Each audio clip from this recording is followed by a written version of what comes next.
صبر کیا ہے، کیوں ضروری ہے، کن حالات میں یہ لازم و ملزوم کیا گیا، اس پر پیر صاحب نے بڑی خوبصورتی سے روشنی ڈالی۔ علامہ صاحب آپ کی طرف آ جاتے ہیں۔ علامہ صاحب یہ بتا دیں کہ صبر کرنا کیا شکر کی ہی قسم ہے؟ کیونکہ ہر حالات میں اللہ تعالیٰ کے مشکور رہنا، اور جن حالات میں اللہ تعالیٰ رکھے، جو حالات بھی آپ پر صادر کرے، اس میں شکر گزاری بہت ضروری ہوتی ہے۔ اگر ہم صبر کرتے ہیں، کوئی ایسے حالات ہمارے زندگی میں رونما ہو جائیں یا واقعات ہو جائیں، ان میں صبر کرنا بھی کیا شکر گزاری کے زمرے میں ہی آتا ہے؟ اعوذ باللہ من الشیطان اللعین الرجیم، بسم اللہ الرحمن الرحیم، الحمد للہ والصلاة علی آلہا۔ خالق کائنات اپنی مقدس اور لا ریب کتاب میں ارشاد فرماتا ہے، یا ایھا الذین آمنوا واستعینوا بالصبر والصلاۃ ان اللہ مع الصابرین۔ اے ایمان والو، نماز اور صبر سے مدد مانگو، جی یقیناً اللہ رب العالمین جو ہے وہ صبر کرنے والوں کے ساتھ ہے۔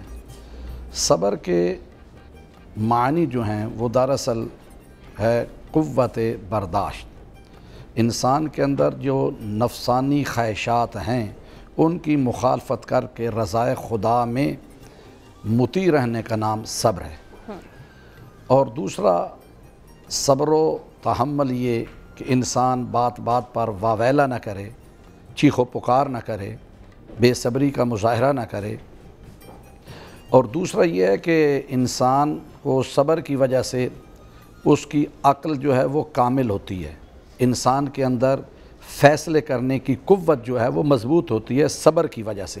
بے صبری ہو تو کوئی فیصلہ جذباتی طور پر نہیں کر پاتا۔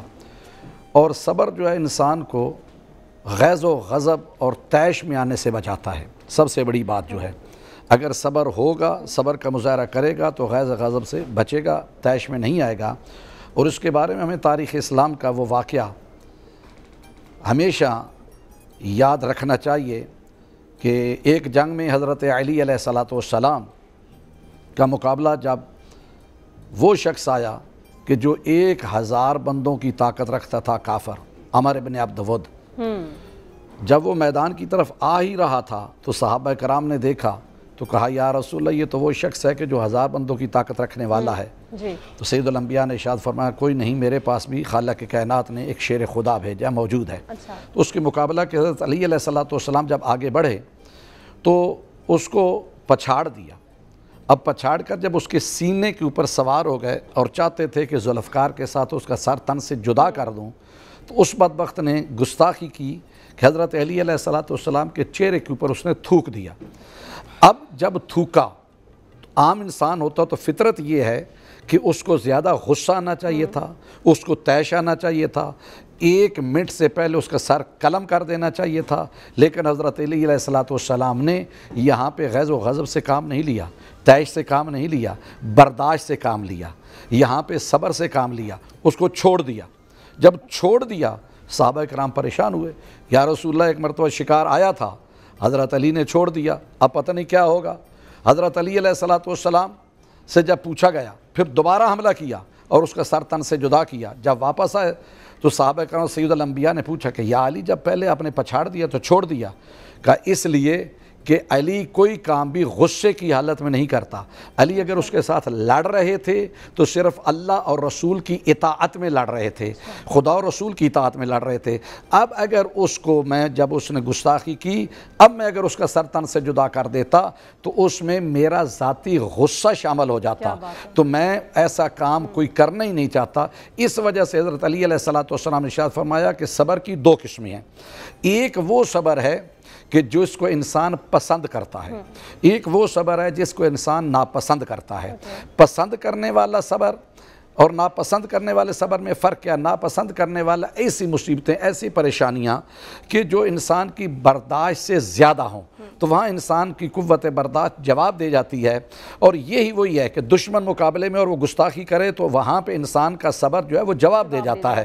لیکن وہاں پر یہ صبر کیا گیا اور حضرت علی علیہ السلام نے پریکٹیکل صبر کر کے ہمیں دکھایا۔ اور یہ صبر شکر کی، جو آپ کا سوال تھا کہ صبر شکر کی قسم ہے، صبر ہوتا ہے آزمائش کے اوپر، اور آزمائش انسان کی جتنی بڑھتی جائے گی اتنا ہی اس کا صبر کا مقام اور درجہ جو ہے وہ بڑھتا جائے گا۔ جیسا کہ ابھی گفتگو میں اور تھا کہ خداوند متعال نے قرآن مجید میں آیات میں یہ ذکر فرمایا ہے صبر کا، اور ساتھ شکر کا ذکر فرمایا ہے۔ اور انبیاء علیہ السلام کے صبر کے بارے میں جیسے بات ہو رہی تھی، حضرت نوح علیہ السلام 950 سال تک ظلم و ستم ہوتا رہا، لیکن اللہ کی وحدانیت کے لیے، اللہ کی توحید کے لیے صبر و شکر کرتے رہے۔ پھر جیسا کہ ابھی ذکر ہو حضرت ابراہیم علیہ السلام کا، لیکن حضرت ابراہیم علیہ السلام کو جب آگ میں ڈالا گیا، اب صبر کی کیا حالت ہے اور کتنا مقام ہے برداشت کا، کہ جتنی طاقتیں تھیں آگ کو ختم کرنے والی وہ ساری آئیں۔ مٹی نے کہا کہ اگر آپ مجھے کہیں تو میں اس آگ کو ختم کر دوں، پانی نے کہا میں بجھا دوں، ہوا نے کہا میں اڑا کے لے جاؤں، لیکن انہوں نے کہا کہ نہیں، میں اللہ کی رضا میں راضی رہ کے صبر کرنا چاہتا ہوں۔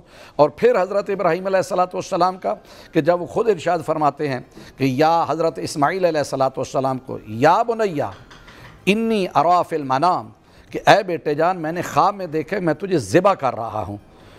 اور حضرت اسماعیل علیہ السلام کیا عرض کرتے ہیں؟ فرمایا کہ یا ابت افعل ما تؤمر ستجدون انشاءاللہ من الصابرین، کہ اللہ نے جو آپ کو حکم دیا آپ ایسے کر گزریں، آپ مجھے صبر کرنے والوں میں سے پائیں گے۔ اب یہاں پر کیا ہے کہ کتنا بڑا، کہ کون ایسا ہے کائنات میں، صبر کی یہ انتہا ہے کہ انہوں نے کیا کیا کہ بیٹے کو ذبح کرنے کے لیے گردن کے اوپر، بیٹے کی گردن کے اوپر چھری چلا دینا کوئی آرام، یہ آسان کام نہیں ہے، لیکن انہوں نے اپنی ذبح کرنے کے لیے آنکھوں پہ پٹی باندھی، اپنے جناب علی بیٹے کے ہاتھ باندھے، پاؤں باندھے، چھری چلائی، لیکن ذبح نہیں ہوئے۔ چھری وہاں پر چلی، جب پھر وہ آنکھوں سے کھولا تو وہاں پہ زندہ ہے، پھر دوبارہ آنکھوں کو بند کیا، پھر چلائی تو حضرت ابراہیم علیہ السلام دیکھا جب چھری چل گئی تو آنکھیں کھولی تو بیٹا زندہ ہے، لیکن وہاں پہ دمبا ذبح ہو چکا ہے۔ تو پریشان ہوئے خالق انشاء کائنات فدیناہ بذبح عظیم، ہم نے تمہاری اس قربانی کو ذبح عظیم میں تبدیل کر دیا ہے۔ یہاں پہ میں یہ عرض کروں گا کہ جیسے ہم اپنی گفتگو میں کہہ رہے ہیں صبر ہوتا ہے ہمیشہ کس کے اوپر، یعنی صبر یہ جو مصیبت کے اوپر ہوتا ہے، اور شکر ہوتا ہے نعمت کے اوپر۔ صبر مصیبت پہ کیا جاتا ہے، شکر نعمت پہ کیا جاتا ہے۔ آپ کا سوال ہے صبر اور شکر۔ حضرت ابراہیم علیہ السلام کے بیٹے جناب اسماعیل علیہ السلام جس موت کو کہہ رہے ہیں کہ ستجدون انشاءاللہ من الصابرین، اللہ نے جیسے کر گزرے مجھے آپ صابرین سے پائیں گے، لیکن یہی واقعہ ہم دیکھتے ہیں میدان کربلا میں، جب حضرت امام حسین علیہ السلام کے 18 سال کا بیٹا حضرت علی اکبر علیہ السلام کو بھیج رہے ہیں، تو انہوں نے کہا کہ جیسے اللہ نے کہا ہے آپ ایسے کر گزریں، ستجدون انشاءاللہ من الشاکرین، آپ مجھے شکر کرنے والوں میں پائیں گے۔ یعنی حضرت اسماعیل علیہ السلام جس موت کو مصیبت سمجھ کے صبر کر رہے ہیں، وہی حضرت علی اکبر علیہ السلام اس موت کو اللہ کی رضا میں سعادت اور نعمت سمجھ کے شکر کے طور پر قبول کر رہے ہیں۔ کیا بات ہے۔ تو صبر جو ہوتا ہے یہ مصیبت پر ہوتا ہے، شکر جو ہوتا ہے وہ نعمت پر ہوتا ہے۔ تو یقیناً جب انسان کسی بھی مصیبت کے اوپر صبر کرتا ہے تو وہ اس کے ساتھ اس کا شکر بھی ادا کرتا ہے۔ بہت خوبصورتی سے آپ نے اس کو علامہ صاحب بیان کیا ہے۔ پیر صاحب آپ اگر اس چیز پر روشنی ڈال دیجئے کہ یہ کہا جاتا ہے کہ ظلم ایک حد سے زیادہ برداشت نہیں کرنا چاہیے، اگر مظلوم بھی ظلم برداشت کرتا رہتا ہے تو وہ بھی ظالموں میں سے ہو جاتا ہے، تو صبر ہمیں کب کرنا چاہیے، کس حد تک کرنا چاہیے؟ کہیں ایسا نہ ہو کہ ہم ایسے حالات میں صبر کر رہے ہوں کہ ہم بھی ظالموں میں سے ہو جائیں، یا ظلم ناحق کسی کا برداشت کر رہے ہوں۔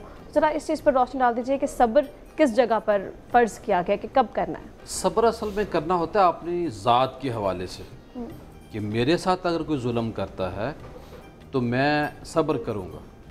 اگر معاشرتی طور پہ اسٹیٹ کے حوالے سے بات ہو تو وہاں پھر جہاد ہوتا ہے، وہ ایک الگ موضوع ہے پورا۔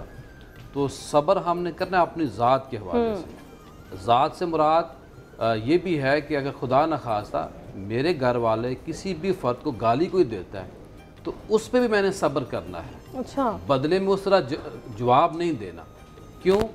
کہ وہ جو دینے والا ہے اس نے تو اپنی اصلیت ظاہر کی ہے، اس نے اپنی جو ماں باپ کی دی ہوئی تربیت ہے اس کا اظہار کیا کہ میری ماں باپ نے میری کیسی تربیت کی، ان کے معاذ اللہ گالیاں دینے والا بنایا، بدتمیزی کرنے والا بنایا، اچھا جو ترش رویے والا پیدا کیا، یہ پرورش کی ہے۔ جواب میں نے صبر کرنا ہے کہ نہیں تیری ماں کی تیرے باپ کی تو تربیت یہ ہے، لیکن میری ماں کی اور میرے باپ کی تربیت یہ کہ میں نے صبر کرنا ہے۔ اب رسول پاک صلی اللہ علیہ وسلم کو ذاتی پاک کو دیکھیے نا کہ آپ ایک درخت کے نیچے آرام فرمائیں تو ایک کافر آتا ہے، وہ آپ کی تلوار کو پکڑے کہتا ہے اے محمد صلی اللہ علیہ وسلم معاذ اللہ اب کون مجھے آپ کو بچائے گا مجھ سے؟ تو کریم آقا صلی اللہ علیہ وسلم نے فرمایا کہ میرا اللہ مجھے بچائے گا۔ جب اللہ کے نبی کے منہ مبارک سے یہ الفاظ نکلتے ہیں تو وہ کانپ جاتا ہے، تلوار ہاتھوں سے گر جاتی ہے۔ پھر اللہ کے نبی وہ تلوار اٹھاتے ہیں تو کہتے ہیں کہ اب تو بچا کہ مجھ سے آپ کو کون بچائے گا؟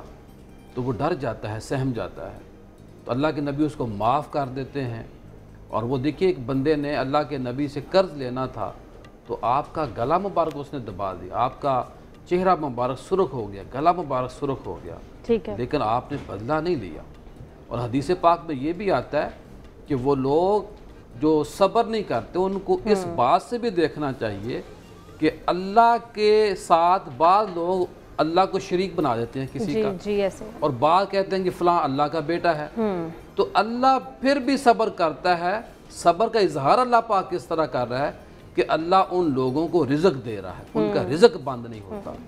تو مجھے اور آپ کو یہ دیکھنا چاہیے کہ جب ہم کسی بات پہ صبر کرتے ہیں تو یہ اللہ کا طریقہ بھی ہے، نبی پاک صلی اللہ علیہ وسلم کا طریقہ بھی ہے، تمام انبیاء کا بھی طریقہ ہے، تمام صلح صالحین کا بھی طریقہ ہے، تمام اصحاب کا بھی، تمام اہل بیت اطہار کا بھی۔